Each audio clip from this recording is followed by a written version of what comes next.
Your secrets, if you really look at yourself, you would be speechless. What happened to being doctors and teachers? What happened to being your brother's keeper? Nowadays, kids more worried about the... What caused hashtag cancel WWE Network, and what can the WWE do about it to make things right? Directly after this year's Royal Rumble, fans took to Twitter and Reddit to show their displeasure by making hashtag cancel WWE Network the #1 trend worldwide. Now, for those of you who don't watch the WWE and trying to wrap your brains around this, let me try to make it palpable for you. Imagine if the WWE was your hometown football team, and the Royal Rumble kind of functions like the playoffs would. There, they decide who's going to be their quarterback for the big game, the Super Bowl. In this case, that's WrestleMania. Now, imagine if this team had a handful of really good quarterbacks, great records, great passing arms, they could run the ball if need be, but the only thing is they maybe don't look like your traditional quarterback should. Maybe they're too small or not as jacked up. So the team's owner decides to go with a quarterback who doesn't have the record the other guys do, but he looks the part. He's really big, he's muscular, he's handsome looking, but he just doesn't have the record. He's kind of green. But see, what happened is the Philadelphia crowd crapped all over the WWE's decision to go with Roman Reigns, their quarterback, come WrestleMania. I mean, heck, even The Rock showed up to give his cousin a rub, but he did get a big pop for, a minute until he got in the ring and rose his cousin's hand. I mean, just look at The Rock's face during this interaction. Online, the hashtag cancel WWE movement supposedly crashed the WWE cancellation page. And just days later, the WWE officially announced that the network had reached 1 million subscribers. If, let's say, a mass amount of subscribers exited, they still count as subscribers until their monthly period is over. So we won't know the ramifications of this whole trend until a month or so from now. The whole backlash is not just Roman Reigns winning the Rumble.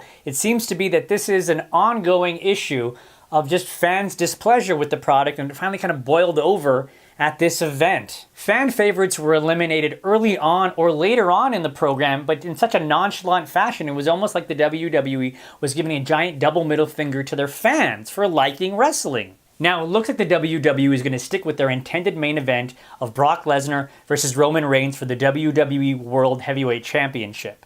But here's the issue with that. If that happens, and when that happens live, the fans are going to be cheering for Brock Lesnar, who's the heel, the bad guy, and they're going to be crapping and booing all over Roman Reigns, who's the shoehorned hero of the scenario. How is that going to look to a nationwide, worldwide audience? So how can the WWE fix this cluster muck, at least in the short term? Here is iPoP-E's fantasy booking of how to get everything back on track. On an upcoming episode of Monday Night Raw, have Seth Rollins successfully cash in the Money in the Bank contract and beat Brock Lesnar for the WWE World Heavyweight Champion. Now, this is Brock Lesnar we're talking about, so elephant tranquilizers may be involved. They have a rematch at Fastlane, but Rollins still comes out on top with, of course, a lot of cheating and a lot of help from the Authority and J&J Security. This could lead to 2 big matches at WrestleMania 31 that makes both fans happy and the WWE happy. This way, Roman Reigns still goes into WrestleMania to face the World Heavyweight Champion, but instead of it being Brock Lesnar, it'll be Seth Rollins. And what's cool about this, they have a great history together. They are both teammates in the Shield, and the fact that Seth Rollins has proven that he can really command a match and even, I think, lead Roman Reigns to a quality match between the two. Heck, even throw in the other member of the Shield, Dean Ambrose, for the match, and you have a triple threat between the former members of the Shield for the WWE World Heavyweight Championship. So where does this leave Brock Lesnar? Well, it leads him open to a match with Daniel Bryan. This is a match that would be awesome. It's a match that I think fans would love. It's a match that Daniel Bryan himself wants to see happen. And at WrestleMania, it would be phenomenal. One of the issues with the Lesnar-Reigns match that's being proposed and most likely will happen is the fact that Lesnar hasn't really had a great record when it comes to wrestling big guys. I mean, think about the matches he's had against Kane or against The Big Show or against Mark Henry. I mean, just recall his WrestleMania match with Goldberg, and that can give you an idea of what we might be getting with the potential Lesnar-Reigns match at WrestleMania 31. Now, when it comes to wrestling smaller, super experienced, talented wrestlers, Lesnar has a phenomenal track record. Just think Kurt Angle, Eddie Guerrero. Daniel Bryan fits into that category. These two guys could tear the house down. Did you like the idea that we proposed for WrestleMania 31? Or do you have your own ideas? We want to hear it. Let us know.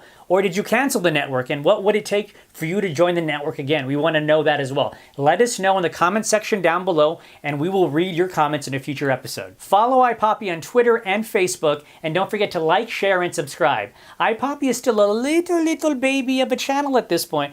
It could use your support to grow into a giant monster. Maybe not that big, but just a decent-sized monster.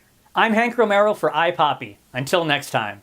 Click here to see iPoP-E's Top 10 Best in the World of Pro Wrestling 2014 Countdown featuring NXT, Lucha Underground, and CM Punk. Or iPoP-E's At WrestleMania 31 pre-sale party with exclusive interviews with NXT superstars Charlotte and Tyler Breeze.